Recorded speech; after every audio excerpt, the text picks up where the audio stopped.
So now, like, how do we start and which direction? I mean, I've never done this. We have done interviews as a band. Can take photo, right? Sure.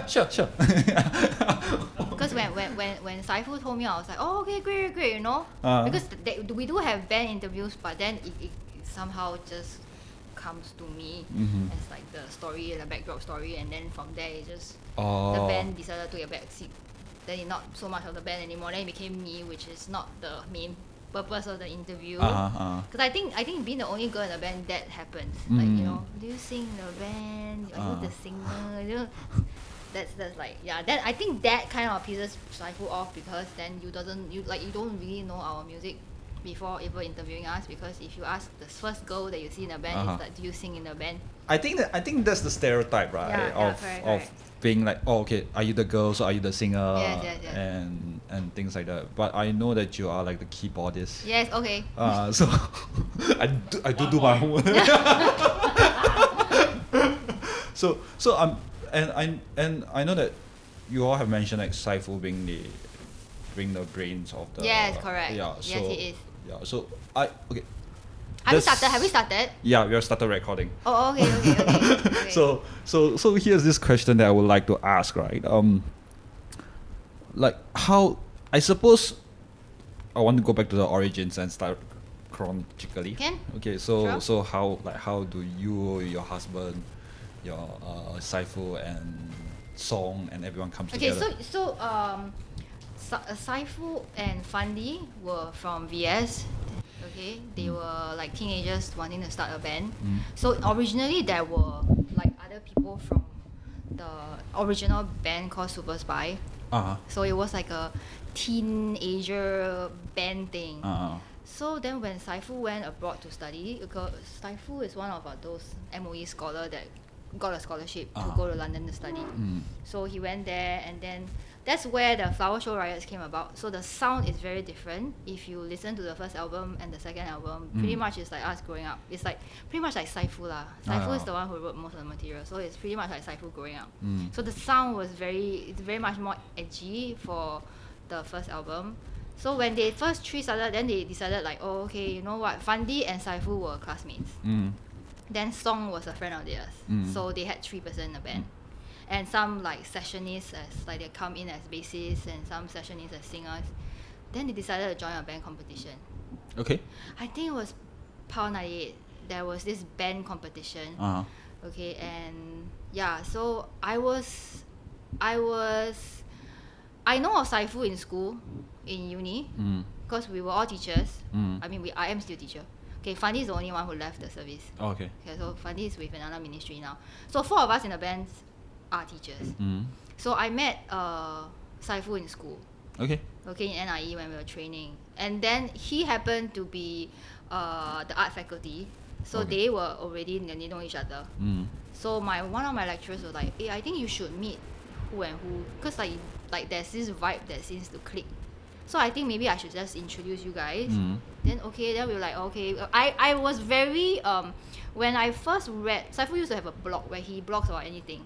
He talks about the politics, he talks about the music. Then I used to be very intrigued about what he used to write on his blog.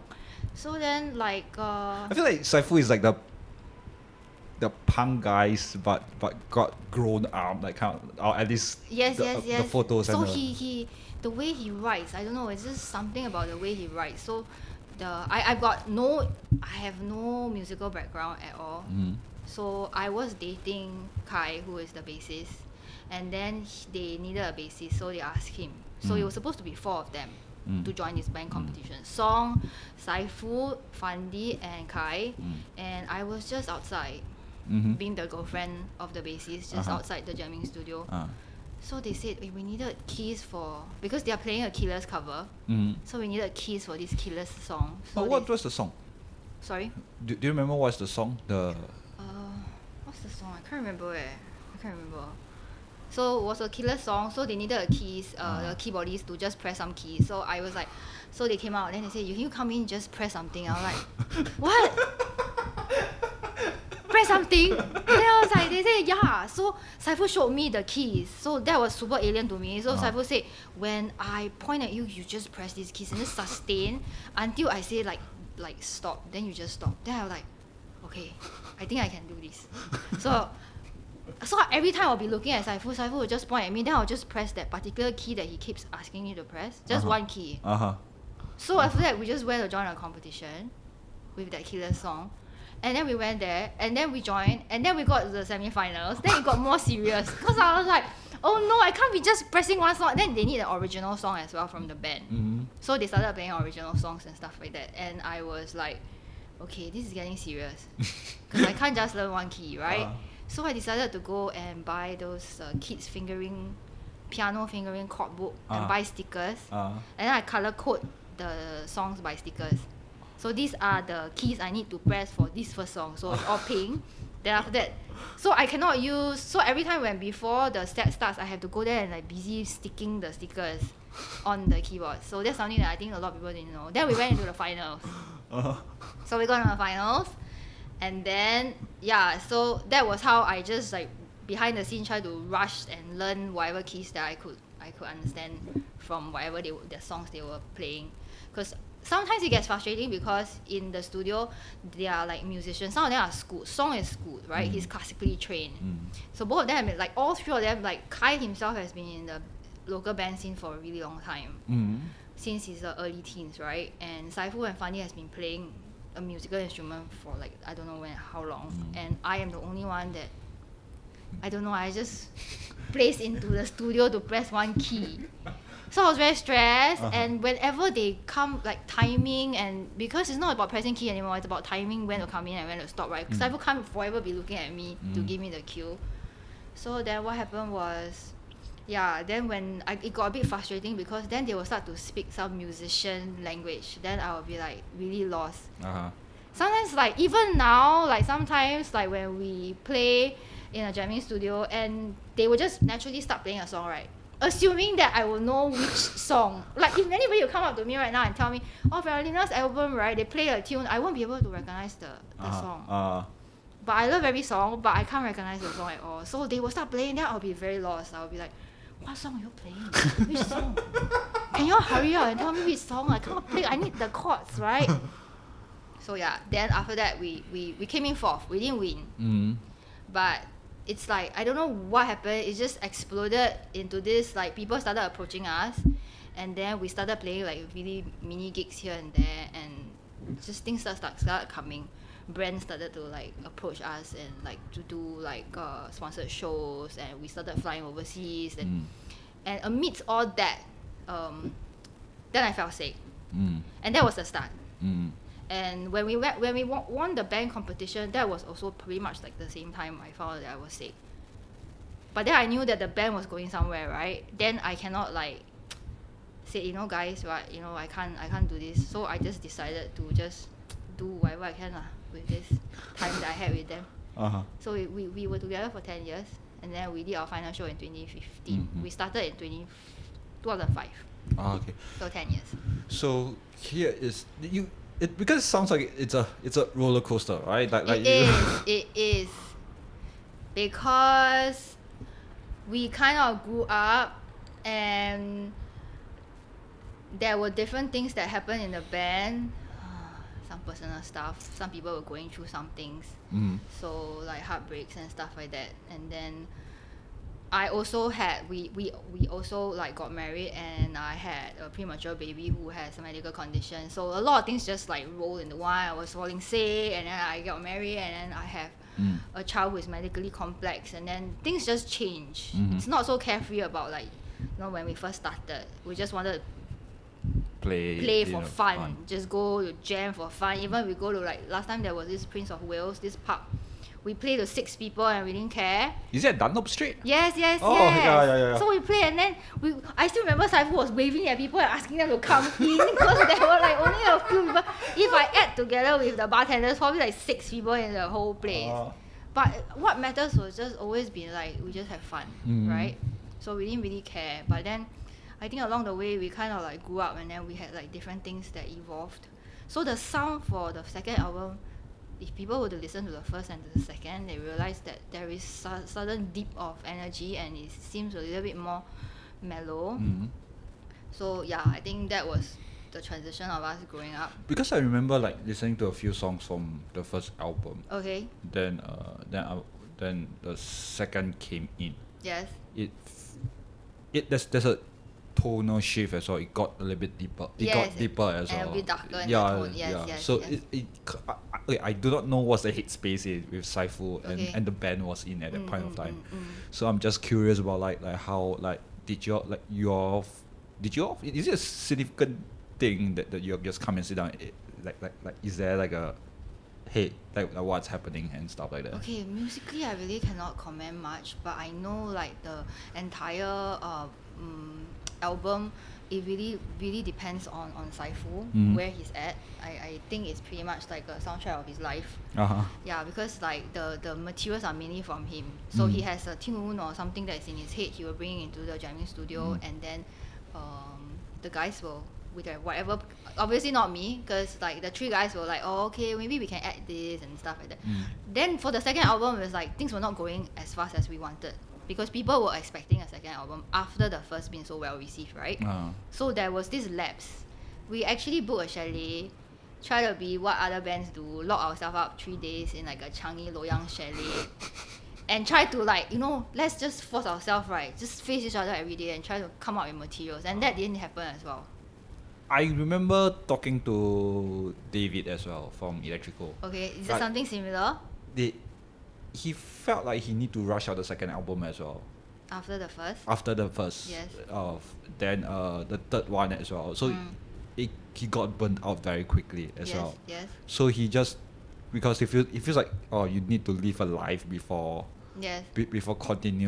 continuing new songs as well. I think that is the same with a lot of, I wouldn't say, I'm not so sure about music side, but at least on the I've done a little bit of comedy, so I'm like, I think it's similar to that side as well. I guess when I don't know about that, but I think it's like trending thing. Things like, like how people like, Fandi ever said something to me that really just struck me. He said that, if something is trending, then you must ride the wave and go on that trend and go on that wave so that you will continue to propel forward. Because once the trend is over, then you come in, then that's it, it's dead, right? So I think that was the thing about the, maybe what Dave from Electrical feels like is there is this wave, then we need to ride it. So don't miss it, and then like, things go dead. I don't know, maybe, probably. But somehow I feel like it's also being influenced by the US, where every album, or even in the Chinese music scene as well, so where you have like every 2 years one album, Yes. And sometimes I just wonder like is it very, I know it's difficult to write something out or do something out creatively. First album generally will be very good because you got a whole life to write it out. Yes. The second one, third one, then there will be expectation. Yeah. People will be like, hey, what's your next album going to sound like? Which direction are you going with? Because with first album it sounds like that, second album is like that, then what is the third album? Because it seems like you're growing up with the band and seeing the direction, right? Because the sound grows with the person who's writing the song, and most of it is by Saifu. So whichever direction that, or whatever influences that, music influences that he's listening to also influence the music at that point of time. And before we played our last show at 2015, we did talk about a third album, but I think it was I don't know, is this a band secret, am I saying it? But I just guess it's like there were some people who didn't want to end this band relationship, but I felt it was a bit too much for me, because I was juggling between having a special needs child with medical condition and the band, and I can't give my 100%, and it became a chore than something that you really enjoy doing. But then they all realized that if I said, well then, you know what, just change the keyboardies, just find someone else, right? I'm sure you can find way better ones than me, the ones that are schooled. Because nowadays the young musicians they're schooled. They really like, not like olden days where your parents like, oh, you don't learn this is like waste of money, go and do some accounting or something, right? Don't like. But now parents are like, they're willing to spend a lot of money for their child to pursue dance, pursue drama, pursue music. So I said that it's easy for you to find a keyboardist that's school. Probably bringing more musical I don't know, ideas into whatever you're trying to produce, but probably at a faster speed, because I am at a stage where I don't have the capacity to build on what the band has, right? I just turn up and Just press the button. yes, right, and I just press the button and just make sure that I'm in sync, I'm on time or with the song. So that's that. But then they realize like the equation, if anybody leaves, it will never be the same. It's chemistry. It's all about chemistry. And Have they tried out people? Oh yes, sometimes like for certain shows like we can't play or whoever has some certain commitment, then we will send in sessionists. We have sent in sessionists, but it's always about on stage the feel with everybody else. Okay, this is just a ignorant. I think it's a very ignorant question, but like, what's the feel like? What's the dynamic like in the band? Like on stage, you're talking about the feel like. Yeah, I don't know why. It's just this feeling. It's like you grew up with the person, and it's so strange to have another person session. Person could be way better in playing the instrument, but it's never the same. It could make mistake, but it's just this feeling. I don't know how to say it. It's like almost family thing. Like I don't know. It's just this like we cannot have a good sounding gig, but yet we feel that we connected with each other on stage. Very strange. I don't know how to explain to you. Yeah. Because it's like sometimes okay, maybe like Jack and Ray, you know, it's yes. like they had like they are like together, yeah, like and synonymous. If Jack is missing, then somebody's session, yeah, it will feel different. Yeah, it will just feel different. So like like what's like just curious about like what's the dynamic like and relationship like between all of you, because like you all kind of fit very well to each other with each other, even yes. Okay, maybe I all I listen is the albums. Okay. Because I can only get to know the band like last year, so it's yeah, like wish I was shocked. Yeah, because like people are still listening, like wow, like I didn't know, like I thought it ended, it was like that was it. Like we do have like old fans who tag us and like, oh, I played this song, and then they go traveling, then they just tag the song. But yeah, when you told me, I was like a bit shocked. I was like, wow, people are still listening, like finding out about us at this point of time. Yes, I think it's also because I think Great Spy also kind of like play a very significant role in the, because I've been mentioned as well quite a few times, when especially in Jack and Ray's stream as well. So it's like we are talking about the local music scene. Yeah, because I think Jack and Ray is again like a family thing, because we played a few National Day event, not National Day event. It's like the Singapore Day event overseas with them. So there is always this like we traveled together. Yeah, we traveled overseas together, and we played in New York, we played in London. So probably that was the relationship we built. So whenever like probably they think about local music scene, they probably think about the Great Spy, because we all traveled together, and there's a lot of waiting during big shows like that, because there's a lot of dress rehearsal, sound check after sound check. Then there's a lot of times where you'll be sitting behind just talking to each other, you know, just talking nonsense to each other. So I think that itself kind of like built a relationship. Like when we did South by Southwest Texas, the music festival, we traveled with Electrical. That's where our relationship was built. So I think it's very much about the time spent with each other, and because of producing 2 albums already, and we went abroad for mixing. Okay. So we sat in one of the studios in New York to do the mixing, and it's the amount of time you spend with somebody. I don't know how to say it. It's just like if we take it away and replace. We have seen bands who evolve over the years, and then they change maybe drummer, change bassist, but we'll still listen because the music sound is pretty much the same. It's just a different person. Some people who are those hardcore OG band fan will go like, I cannot accept this guy, you know, this person or this younger person who is coming in to replace the older person who is like, yeah. But I just feel like it's a time span probably. Yeah. So I'm just curious about the music scene previously, like where you are from, because it's very rare, or at least where I come from, it's very rare to hear stories about like local acts go overseas. Yes. And so we kind of like Together Electrical were some of the few bands like to kind of like break that boundary. So we toured the US, we toured Texas, we did shows in LA, we did shows in New York. What's the reception like? Actually, it was different. Uh-huh. I don't know. Okay, the thing is like when you go overseas, right, you get respected as a musician. But when you are locally doing it, it's just what's your day job?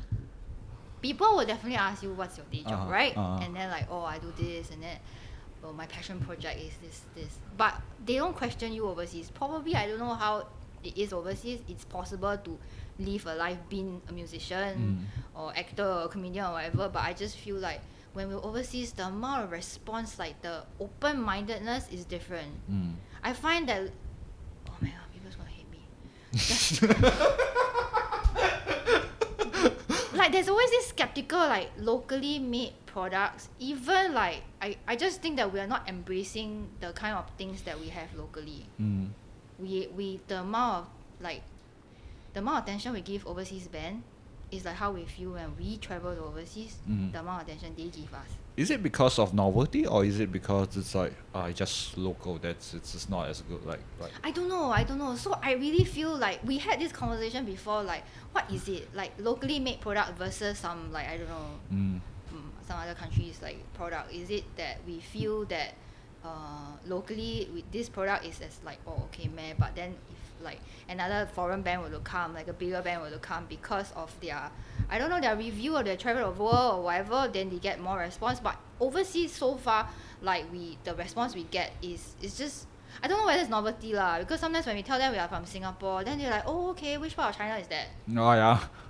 I'm like, okay, you know, are you from Malaysia? Like you really say Singapore, then they'll be like, oh okay, is this part of Malaysia, you know? Then we realize like actually we used to perform with the Singapore flag tied to my keyboard when we perform overseas. It's pretty much also bringing our Singaporean culture over there. But I just feel like as a person who is not really a musician compared to the four of them in the band, I just feel like in terms of response, we usually are treated and I'm not saying we're not respected here. I'm just saying like it's like there's more open. Yeah. Do you know what I mean? They are more open to like listen to what you have. Yes. I kind of get what you mean, because like I have like I do see what I think it's also because it's when you go outside and you come back in, like there's a little bit more faith in what you can produce. I guess I'm not so sure that that's the right word to use, because it's like, oh okay, Taylor Swift is there, right? Like she has went through all the things and she has proven that she has done well. And you come in. Yes. And there's a lot more trust in there. But maybe for the fact that we, like I said initially, like locally when we do it, this is not your day job, right? This is your passion project. Because most of us will not ditch our day job to go and like pursue our passion project. That's why I ask you like, wow, you actually persevere and like pursue a passion project for 5 years. You get what I mean? But ultimately it's always we need a day job to fall back on. We're not gonna carry a guitar and like go like, which is a pretty maybe a foreign culture. For them this is okay, you know. I couch surf and then I play my music and then have no day job. It's fine, you know. I just get on with life. But down here probably there is some form of expectation. To pay for our album, we need to work our day job so that we can produce our album and send it overseas to master it, right? It's not, so I don't know, maybe that. I had a friend, my friend, he's playing gigs, right? So he's living the life right now, like full-time musician. Okay. So, but we all have this conversation as well, like and he says this, to live your life with a dream. If your dream is not just not a set path that have been walked before, or it's not a 9 to 5 job-ish kind of dream. If you have a dream of being an artist, it's hard because it's that you will be poor. Yes. Correct. And then there will be family expectations, and then also the fact that you will have to consider the fact that making music and producing it, it's not as maybe now there's Spotify lah. Last time we need to press CDs, Oh yeah. right? We need to send for pressing and stuff like that. Then it's a little bit more costly.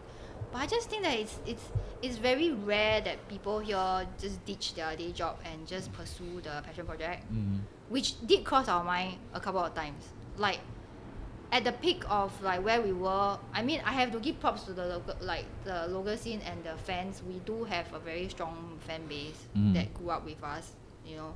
But then the thing is that I also feel that without the day jobs, I don't think it's possible.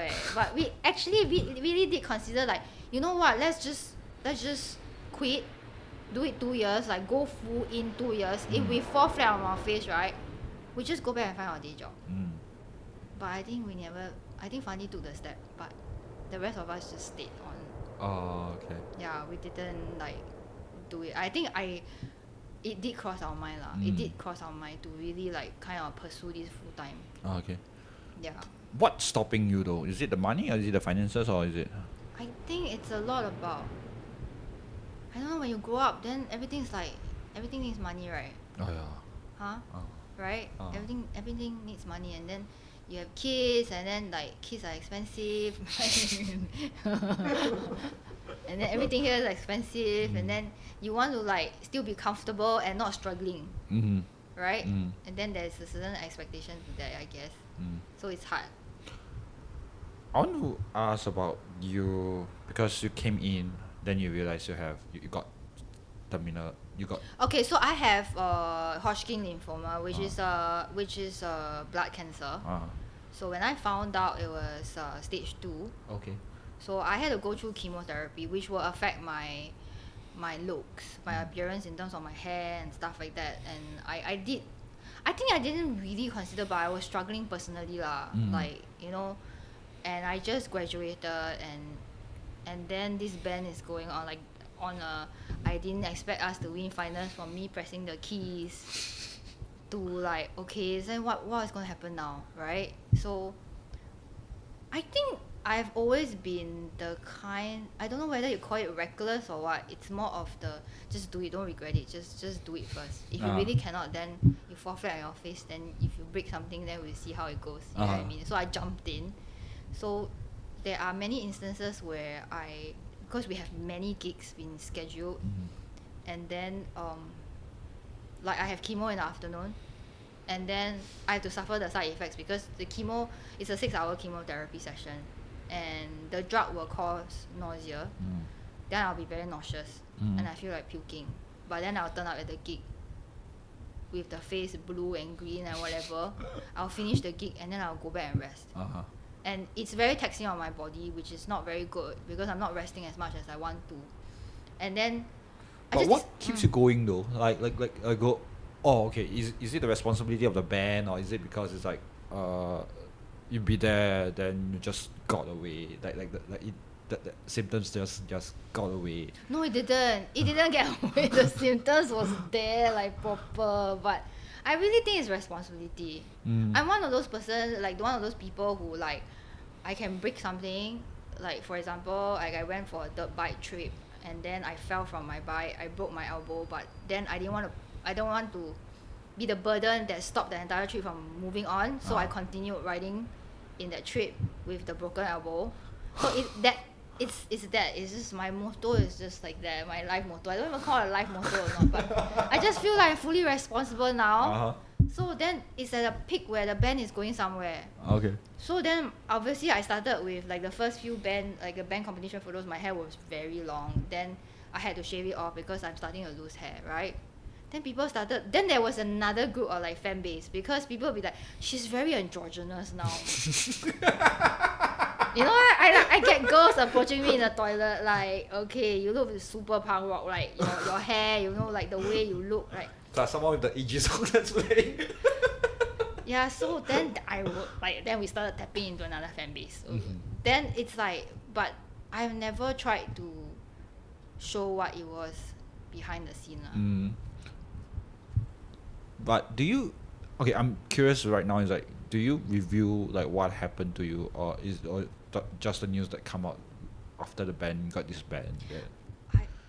no, that I think it was reviewed somehow. I can't remember. We have like event organizers who are close friends, and then they kind of found out what happened, and then it became something to like, I think, I can't remember, was it oh, okay, on the site, okay, because Kai nominated me for this like women's award, Okay. and then synonymously the news came out on magazines that I was battling cancer, and then I was in a band. So I think that just like seamlessly just got like connected. So people just found like, obviously during the interview for Vanilla magazine, which is obsolete now, okay, they did also write on the fact that, oh, your day job is this, your side passion project is with Great Spy. So then it became connected in that sense. I suppose that news kind of like propel Great Spy as well. I don't think so though. I don't really think so. I really hope that it's the music though. It's got nothing to do with me, really. It's got nothing to do with me. But yeah, but I just think that like I think people are always riding on the good vibes thing. You have a story to tell that can inspire other people, then why not, right? Like, you know, like what am I doing with my or my older girl is the same thing. I try to I ever thought of like, you know, let's not put her too much in the public eye, right? Because of the things that we're going through. But I really also think that when I was doing my cancer treatment, my oncologist said, do you want to meet up with this group of, because my Hodgkin lymphoma attacks people who are ranging from 20 plus to 40. This is the specific age range. I was in my early 20s when I got it. So they said they have a new group of like cancer patients, and they wanted a partner, somebody to buddy, so if they need to talk to anybody, then they can buddy the person up. Then I happened to like, okay, you know what, I don't mind being part of this program. So then I realized like sometimes telling your story is not a bad thing. I mean, it is always good to suffer in silence, nobody know, but I mean, it just gives some people some hope lah, I guess. So that was that. And for my elder daughter, it's the same thing. Because sometimes there are certain things that I spend a lot of time trying to curate the amount of things that goes out, so that people out there knows that whatever you're dealing with, we are dealing with the same way. I suppose you and it's like, I'm not so sure. I'm not so sure how to frame it. Okay, but just say it. But yeah, okay. but I suppose like right now because you and your kid, you and Kyra, right? Yes, Kyra. Okay. Well, like, does it, when you look at your cancer, does it like help you relate, or okay, this is what's happening right now? As in like whether the illness is connected to the... Not connected, but okay. it's more like, okay, like emotionally, do you relate to her in a sense, in okay, I've been through the things, the emotional side. Oh no, I feel like it's different. It's a totally different emotional plane, because once you're a mother, and that time you are suffering because you are kind of carrying that pain, right? But and that struggle with the amount of things that you need to do, like medically. But then when you see your child doing it, it's very different. Your child going through it, it's like, I wish I can take away your pain. It's a different thing. It's totally different thing, because you wish that she didn't have to go through it. Then if I would take away your pain, I would do it. Okay. Because a lot of times in my head, I'll be like, I want to take away her pain, but I cannot. Then you just helplessly watch. But if you're going through it yourself, then you mentally you're just psyching yourself already. I can do it. This is nothing. I can do it. But you can't psych it for your daughter, you see. And I don't think she kind of understand what is going through, because she repeatedly, almost like every 2 years, she's going for a surgery, right? She just went for a major hip surgery again. So I don't think it's the thing, but I don't know whether that episode has caused me to be strong enough to be a strong mother for her. Has it developed me emotionally in that strength to help her and carry on, like, because there's so much spotlight on caregiving now, right? Has that given me that caregiver strength? But I don't know. The pain is difficult, but because you see somebody you love so much going through that pain, but you cannot share the pain. You can only try to find medical answers to how to solve that mystery, because her medical condition is a mystery, right? It's a glitch. It's very rare, right? Yeah, it is rare. So right now there are, to date, okay, when she was born, there was only 180 in the world. Oh, okay. And she was the first one in Asia to have it. Okay. So right now we have 2, one in Japan and one that's her.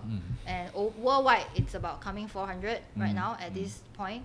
And the age group for there's very little research, right? There's age group, like the oldest person with this syndrome is 40 something, I guess. Is it like a very recent case? It's like a very recent, like it got discovered very recently, or Oh is no, it has been around, but I guess like it started propelling for research is because this mother started to like, what is this exactly? What are we dealing with exactly? You know, so she started to like go to hospitals and ask for research, and then she started to like started a Facebook group, and that's where we found out like what my daughter is dealing with, because the hospitals here were just very helpless? yes, they're helpless. They were like, could it be this, could it be that? But then one doctor, one dermatologist from Changi Hospital, because all the different doctors from the different hospital came down to see her at the NICU when she was born, because they have never seen a baby like that before. Her entire left side is larger, including her entire internal organs, right? Internal organs all on the side is larger. Okay, so physically on the outside it's larger on the left, but internally even the organs are larger. Okay, and the amount of brain damage that she had, and the muscle tone, and the marking that she had on her body is 70%. So she's like a little red tomato when she came out. 70% of it is covered with red marks. So the dermatologist was called from Changi, so all the different doctors came, and then he happened to read a research paper that was passed by a friend overseas. So he said like clinically she seems to check almost all the boxes, right? But the severity of the syndrome is very different lah. Some kids walk, some kids don't, some kids talk, some kids don't, you know. So then he said he told the geneticist like this could be the syndrome that we're dealing with when she was 8 months old. So then we decided to like everybody lah, including the doctor, were googling so were we. So we went to Facebook, and then we just decided to like randomly, and we really found a Facebook group, like a support group that was created by this mother who was also very perplexed about like what are we dealing with. So right now there's still research going on for this macrocephaly malformation. It's a very long name, but then there's only 400 plus lah. So I mean when I delivered her, the doctors were like unsure, so they say maybe we are looking at 6 months lifespan with whatever she's dealing with, because her brain bleed is very serious. Her people's like, you know, the brain bleeding is level 1 to 4. She has 3 on one side and 4 on one side. So we are looking at, if she goes up, she will be like in vegetative state. So we're just keeping her on life support to try to keep her alive, or we'll see how it goes, right? So, and she has very low muscle tone, which means that she can't feed by herself. So she was being fed through a feeding tube and all. So the doctors like not very optimistic about what's going on. So they are 6 months, but I mean she's 12 now. We're just doing our best, right? I think that was some of the things that I was struggling with, because we were traveling. We went to Paris for a show, we went to Cannes for a show, and then it's like, and then half of the time I leave my child behind, and she was a baby, and we are going through this. What's the question mark? What's going on? And then I told the band like I cannot deal with this. I cannot do this anymore. Really, like we disbanded in 2015. We stopped playing lah in 2015. Was not a collective agreement to stop this thing. I was one of like the few people that, one or two people who propelled this thing. I was like, you know what, this thing can still go on. You go on and then find somebody else. And they're like, if you're not playing, then we are not gonna play. We're just gonna stop it, because the vibe is gonna be different. So I suppose the band itself is also very strong when it comes to relationship with yes, one we another. are. So I don't know how to say, it's almost like family. It's like, yeah, because we traveled to many countries and do silly things together and spend so much time together, and the amount of hours we had to put for recording, and sometimes it's like we see each other every day, like consecutively for a month. Sometimes we don't even see that our friends that often to spend that amount of time in the studio waiting and doing a lot of things. But I think we kind of like grew up together, so we are kind of tight like that. So What are the silliest thing that you have done on the road itself, like kind of like leave a very deep impression? silliest thing I must find the uncensored one. Okay, we used to travel US, right? And then US has this like those street club, and then they have all these like blinking signs, then they will stop over, then we will like, wow, go in and see the shops, and then we will see Krispy Kreme in the middle, like 2 a.m. It's a factory, and then we'll buy like boxes and boxes of Krispy Kreme, and then go back to the hotel, and then everybody will be gorging on Krispy Kreme, waking up in the morning still eat Krispy Kreme, that kind of thing. It's so things like that lah. It's just crazy. It's like I don't know what I would do without any of them. I mean, I don't say how much I love every single one of them, but I do. It's different. And sometimes like if I can't play a show and they went ahead and they play a show, I just see the video, right? I don't feel sad lah. I just say, hey. Sometimes I feel like, wow, very good. They have somebody who's very schooled in this, because she can just take the thing and then just start playing it, right? But then they will come back and say it's different. It's not the same without you there, that kind of thing. So, yeah, I don't know. I think it's just the energy and because I think each one of us bring an individual character, and when we piece together, it's a complete picture. So, yeah, the band's decision was to, if any one of you like not play, then we won't carry on. Then it won't be Great Spy anymore. Were there resentment initially because yes, for sure. Because there will be people with a rock star dream, and then they will be like, who has a rock star dream? No, I mean there are people. I cannot. But okay, whoever you are, if you are listening, you know who you are. But I'm just saying, it's like there will be people who like, I want to do this full time. Right? I haven't gotten a full time job. Then I want to do this full time. But then when are you all going to give the same amount of commitment? Oh yeah.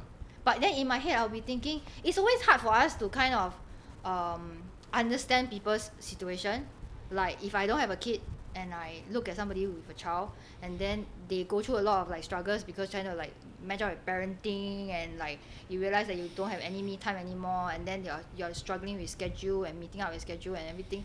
But I guess it's hard for that person to understand what I was going through as a mother, and having a medically complex child, and I'm juggling that with the band and trying to understand what a rockstar dream means when I just want my daughter to leave. So there was some disagreement. Like, so what, you say you don't play, then like we just stop, like that is all, like, what, then all these things that we have achieved, people are looking for the third album which never came out, right? Then what is it? So yeah, there was, but I cannot say who, but there was. But I suppose like they are still playing in the. Are they still in the music scene? Well, not really. Like Funny does session for people. Yeah, him being the people person, so he meets people, then he session, and then he miss being in a band, then he go plays with other band, that kind of thing. Yeah, yes, they do. But they never really, and Kai himself has another band. He has another band, so he plays with, but he doesn't play bass. He plays the guitar in another band. Yeah, but it's a different genre of music, and it's different. I think different band has, I don't know. I'm like the worst person to talk about music. They should be here to talk about it. I think they will be able to give you like so much input for music and the music scene, because they have been in the local music scene for so long. And I'm just like a person who's just like a wallpaper who press the keys. I just feel like imposter syndrome thing when I'm with them. But yeah, so I just feel like they have been with other bands. Like Kai is with another band, Riot and Magenta. So the music's very different. Okay, and they, I mean, he, even if it's not with Riot Magenta, they still do the bedroom. Saifu still does his own music in his bedroom stuff, and then he still releases it on Spotify as the DJ kind of music, the kind of dance music where he originally used to do. So I guess yes, they still in somehow like, but they had just gone on their own. Only Kai has been with a band that really plays a show. Yeah. I'm gonna talk a little bit about your daughter. Okay. So I'm curious like how, like at a point of time, because you have 1,000 cranes for Kyra. Yes. So how that comes about, like is that like a way to distract yourself from the pain that you see from your child dealing with I think the 1,000 crane for Kyra was birthed because she was hospitalized for a surgery, a brain surgery that failed 2 times, and then they finally decided to do an option where they inserted an instrument through her head that runs to her tummy. And she was 8 months old then, and it's also then that we received the diagnosis of her actual syndrome, which we can get the medical support that we want, not support as in the guideline. Okay, so I didn't know what to do lah. You see your little thing there, right, with this tube that's running from the head to this drain bag, because the first surgery failed. There she had what is that, I don't know, her brain was just flooded with blood, so she wasn't moving. So the doctors were assuring me like, oh, maybe it's the GA, we'll just wait for it to wear off, she's so young but she has gone through so many rounds of GA, maybe we just wait. So I was like, okay. But then by the 3rd day she's not moving, and then something is not right. It's like she's not waking up from the GA. Then they did a MRI, they found that, oh, she has this massive like bleed in her brain from the first op. So they went in the second op to put an external tube. So you see a tube that's coming out from your baby's head that runs into a bag. So I say, so what is this procedure now? They say, oh, we'll try to drain the blood until it's clear. So that took about 5 days. Okay. So then I decided to like, you know what, I don't know what to do. She's not moving and I can't interact with her like what I used to. So I just started folding cranes, right? I just folding cranes. And I just decorated her because she's in hospitalized for so long. I don't know what to do. So I just decorated the crane. I just put at the hospital bed. And then when I went off and I come back, there'll be more cranes. And then people know like I just folded cranes. Then it's like, then I was like, you know, what do I do? And that just dawned on me like, let's just create some form of awareness, because hydrocephalus is not it's not a rare thing. It's quite common. Because in the hospital room with 3 other children, in that same room, so I see the other children doing the brain surgery. I realized that hydrocephalus is not a common it's not a rare condition. People have it. People get along with it. They just deal with it, and then they just move on with their life. But then I just realized like, oh, I can use this as a platform for, and I have an exhibition space. Okay. Right? And I was thinking I can use this as a platform for awareness, right? To create awareness. So I just decided to like, you know what? Let's get red paper. So I just started to like experiment with different paper, wax paper, those kind of paper, and see what's the best paper for exhibition installation. So I was like, let's aim for 1,000 cranes for Kaira, like 1,000, because in many cultures, especially in Japanese culture, when you give somebody 1,000 cranes is for health, right? So, and red was to represent the amount of blood that was coming from our head. So hence the red crane installation that I did at the NIE gallery. And people just come and collect paper from me. Okay. So my role is to just put up the installation in a heart shape in a gallery, right? And yeah, so people heard about it, and then it just went like, just, oh, my friend her, then my friend her, then everybody just want, oh, can I just collect some paper? Can I drop by at the hospital collect paper? Then nurses join in. So what we did was we put up the final installation, and then we did a Facebook page for that, to create awareness. So yeah, so that's where 1,000 cranes for Kaira came about. And so some of the friends just like, oh, you know what, people were still folding, but my installation is over. But I'll be like, you know, I wanted to donate it to like different hospitals, but I know their hospitals are also doing their own thing. But then I realized like it's just at the exhibition itself, people come forward and talk about their own stories. Yes, what their own child or children are dealing with, the medical condition that oh, you know, I used to have premature birth, or I have stillborn, you know, or my child has this condition, but it's nothing similar. But then I connected with people, like hearing other people's story.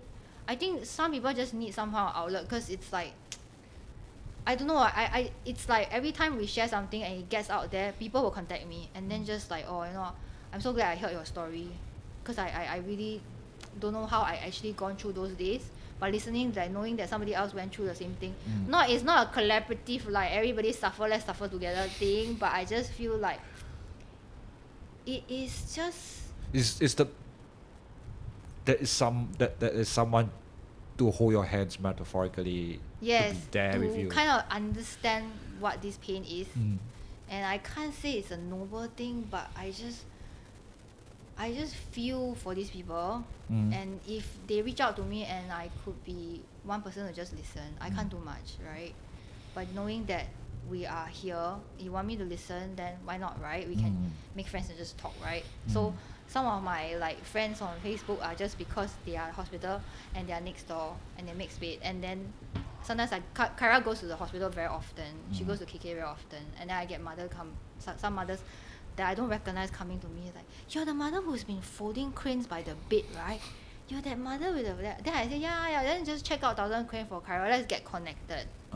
Yeah, so then that's where it all started, and I'm glad that people follow closely. Some people follow closely just to know, like, if you're having a special needs child but is dealing with something different. And from that I started to make like baby beeps, right, from her, because she has drooling issues. And then I have people who like, oh, my child is this age but I can't find beeps for my child because they only sell baby ones. So do you make beeps? So I started like making beeps.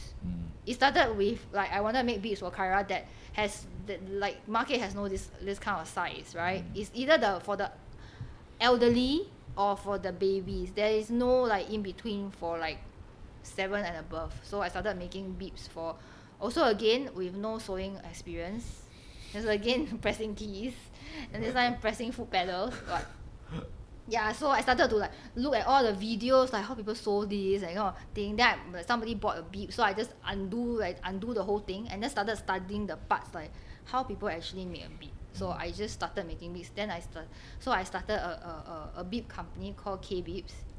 Just named after her, to sell larger than typical baby beeps for people who are dealing with special needs, drooling. So yeah, so I have school friends from her who are like 17, whose parents are getting the beeps, so that they don't need to tie, like most parents tie nappy cloth or towel. So they still look fashionable in some sense, because I enjoy the whole process of it. It's almost like a artisanal passion project for me. So whenever I travel to Japan, I will buy fabric and then I'll bring it back and then I'll make it, because it's still very linked to the whole Japan culture. Like, I'm crazy about the Japanese philosophy of life. It's crazy. It's like the Zen philosophy about how something is, we always find beauty in imperfection, and the whole wabi-sabi thing, and you know, the cracks are not cracks if it's covered with gold, you know, that kind of thing. To me, it's always like, yeah, I find comfort in that thing, knowing that we don't always have to be perfect to stand out. I think there's a relief in that, like, in that kind of like culture as well. Like, it's a little bit like the Buddhist kind of philosophy. Yeah, pretty similar. Cause like for cancer, when I was going through cancer, I just like chanced upon like yoga and meditation. So there was this yogi from India who did meditation, and that was very strange because I did meditation and then he came to me and then he said, "Do not worry." In the middle of meditation, he walked past me and then he said, "Do not worry," because I was just worried about my trip to US, and then Kara had to be at home. But it's to everybody will be like, "Wow, it's such a generic statement. You can just go to anybody and say, 'Do not worry,' because everybody worries about something, right?" But I just felt like connected. So I thought that whole yoga philosophy of letting go into the universe, it just works for me. And it really get past my whole cancer treatment, and probably that kind of psyched me out for my band gigs. Does it come like immediately, or does it like does that click comes immediately, or just like after that just go, oh okay, you finally understand how you can apply, or you can understand like what does it really mean in that? I think it clicks almost immediately. I almost find that comfort of that finding, looking inwards. You know, because he used to, initially when he first started class, he will say, "Who are you?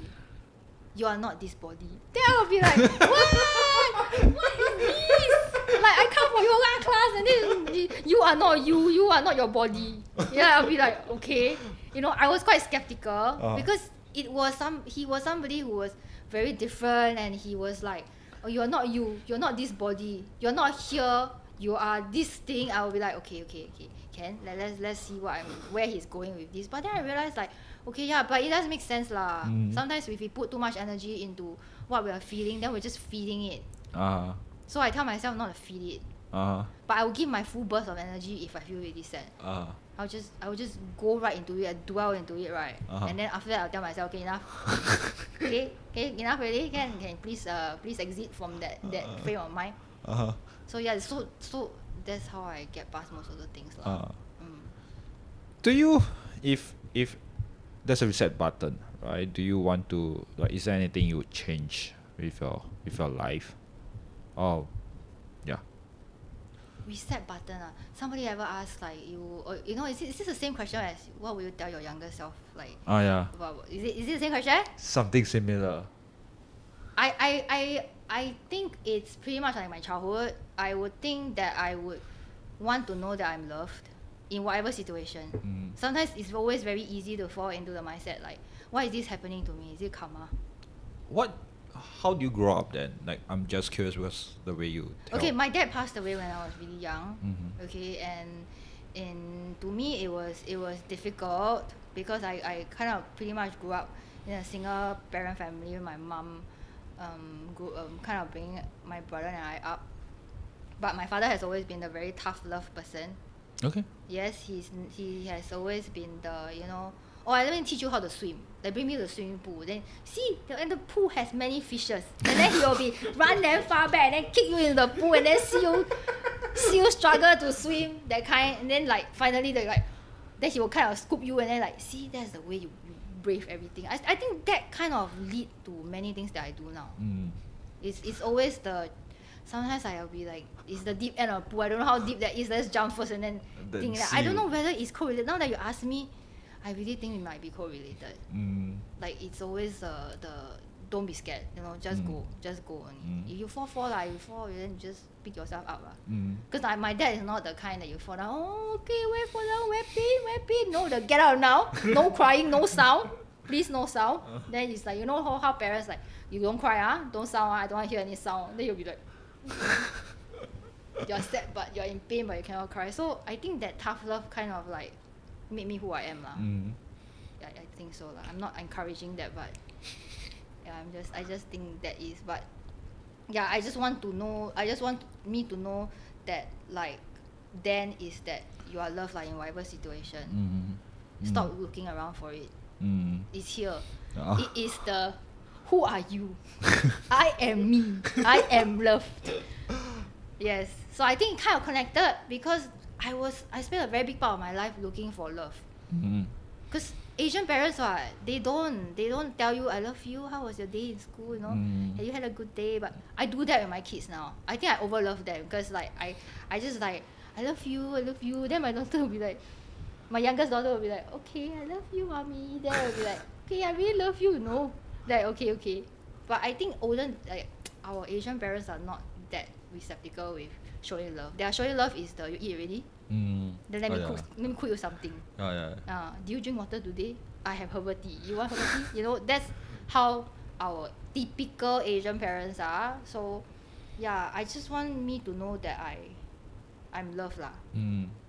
I think I spent a big part of my life trying to find love in many, many wrong places. Do you, like, growing up from that that kind of family, right? Like, yeah. How do you find, or how do you now see like what's a healthy love, or what's love for you? What's love for me? Yeah, because love, I think it's to me it's a word that kind of like describe, but it's not that clear to a lot of people. Okay, what is love to you then? Yeah, I is don't it a know. feeling? I don't know. I'm not so sure whether. If you ask me whether it's a feeling, I would say if it's a feeling, it's a lust.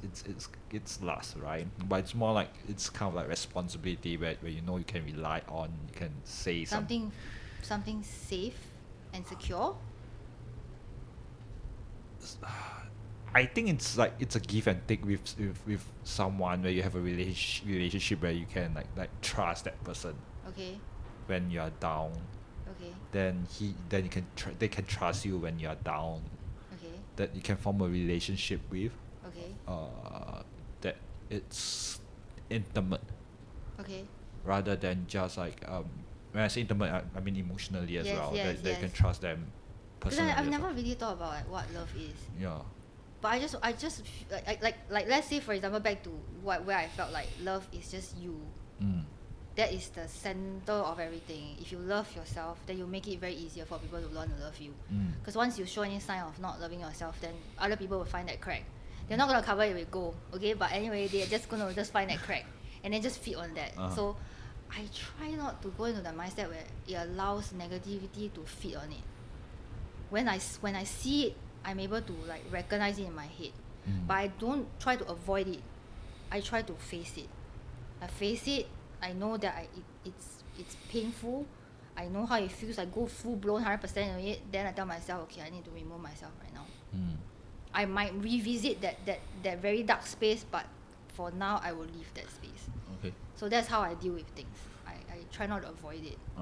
Obviously there will be meltdowns where you feel like, why is this like, yeah, how come it's bad thing happening? Okay, when is it gonna stop? Like, when is it gonna stop? Like, seriously, you know, like. But I just tell myself like, no. Very strangely, I had a conversation with somebody who said that this is a very idealist way of thinking, that everything happens for a purpose. Because I always say that this thing, if this happen, is building you up for another thing that is coming, or building you up for somebody who is coming your way. Somebody might need you to be there for them. So I don't know. Then I always say, no, maybe this thing happened because it just then the person was like, bad things just happen lah, you know. There is no building up for anything. It was such an idealist thinking about, it's for larger purpose. But I do think so. But if you just think that bad things that happen, it's either, it can go either very nihilistic in a sense where if you just say bad things just happen but without a reason. I think the way of your thinking will be a little bit more a bit more optimistic. It kind of make life a little bit easier, bearable. But you have like bad things just happen, it can sound a bit nihilistic in a sense where just like why is this life for, and it can go down in a very negative. That's the darkest space. That's the space that you should avoid. I can't say that I don't go into that space, but it's a bad space. It's just a bad space, and ultimately it's about like knowing and loving yourself, right? And that's most important. I think self-love is so important. You don't have that, it's very hard to love another person, or for another person to love you. It's just difficult. It's I know where it is. I come a long way to say this, because like I don't find that it's very easy to love me, because sometimes I'm struggling, I'm in pain, and I will shut people out, right? And it's become very unlovable. But then I realized like, actually I need to work. Whatever I need to work on is not other people.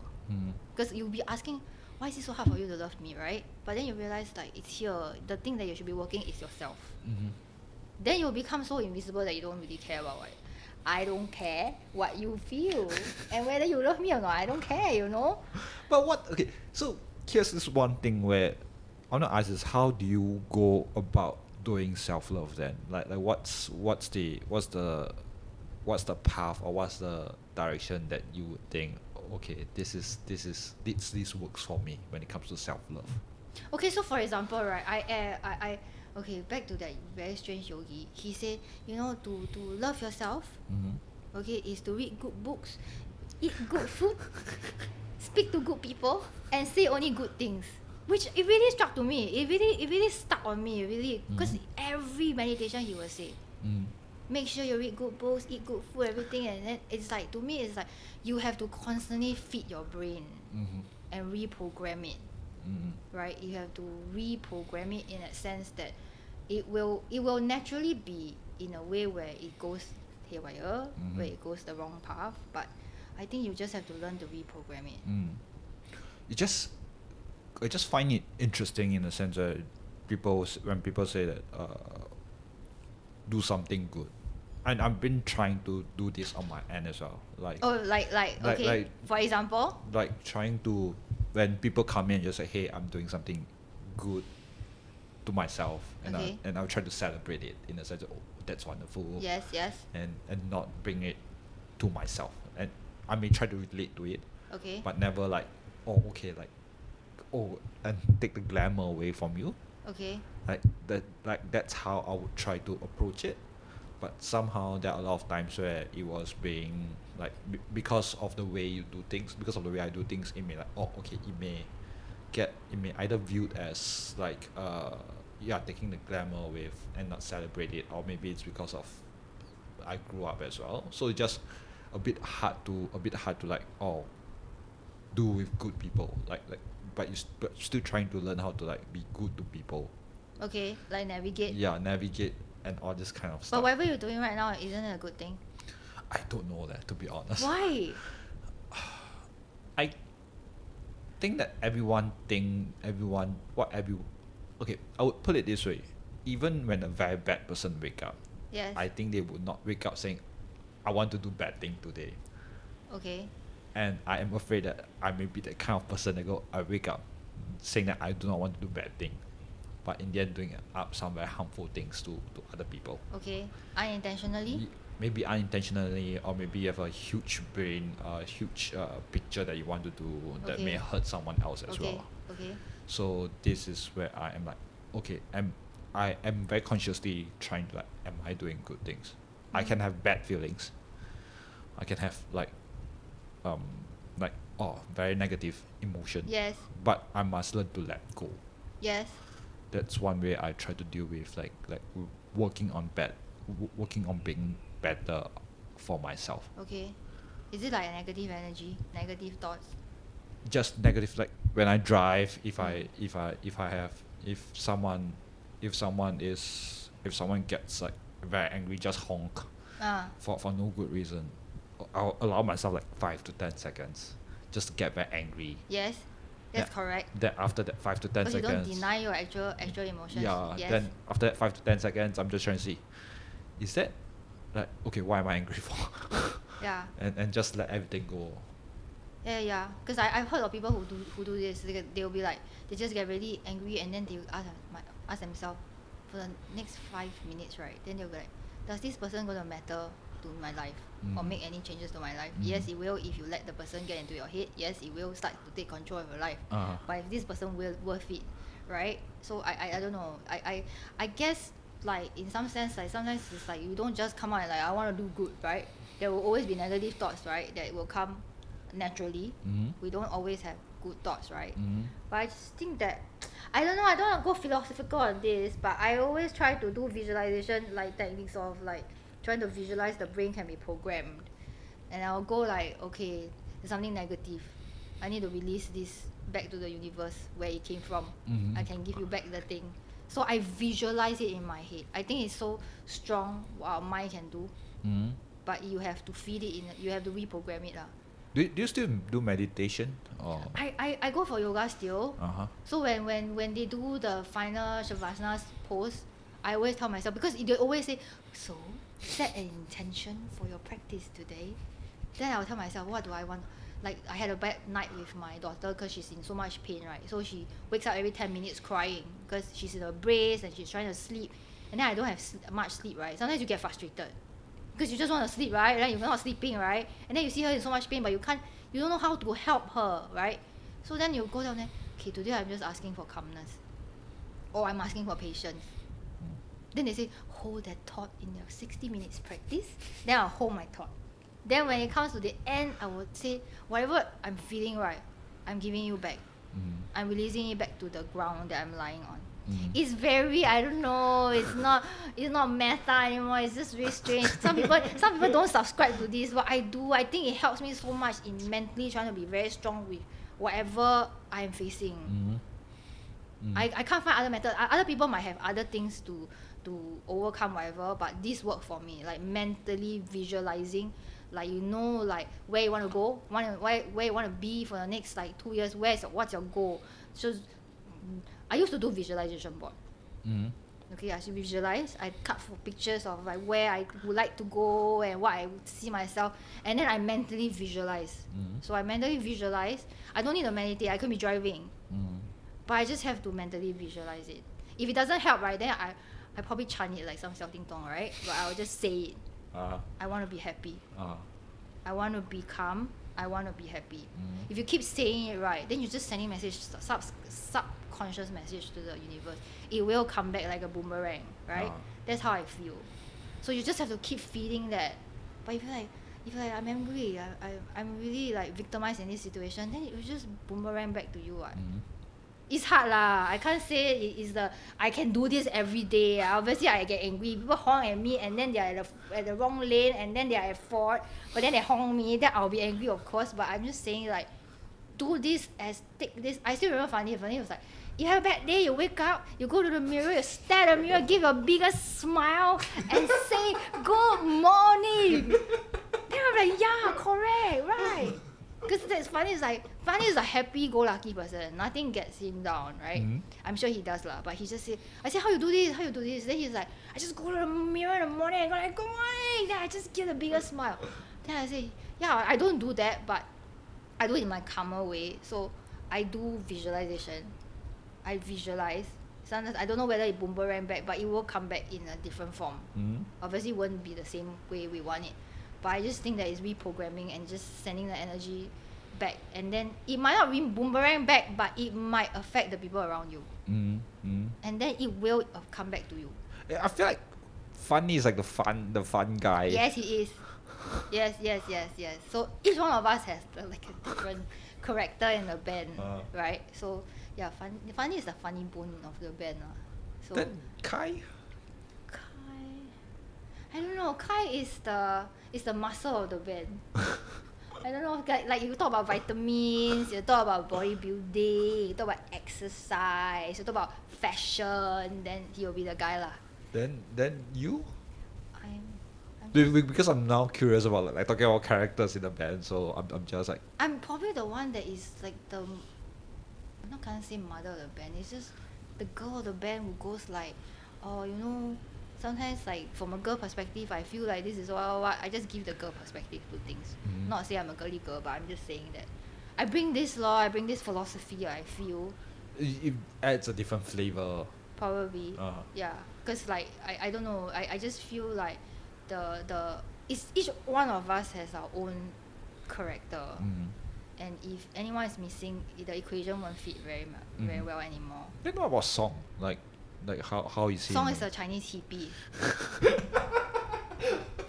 It's like no daytime job, I'm cool, I just want to be a rock star, I can get on, like it's just everybody with a day job will just be envious, like I want to be like Song.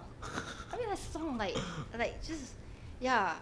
Because when I first met him was playing a band, and then he was he living in London for a while? Yeah, he is, but he was just couch surfing, I think. And then it was just this mannerism, like this Chinese hippie thing. Yeah, but then all of us hold a day job. And then he's like, I'm available for this slot, I'm available. I'll be like, oh, this slot cannot, right?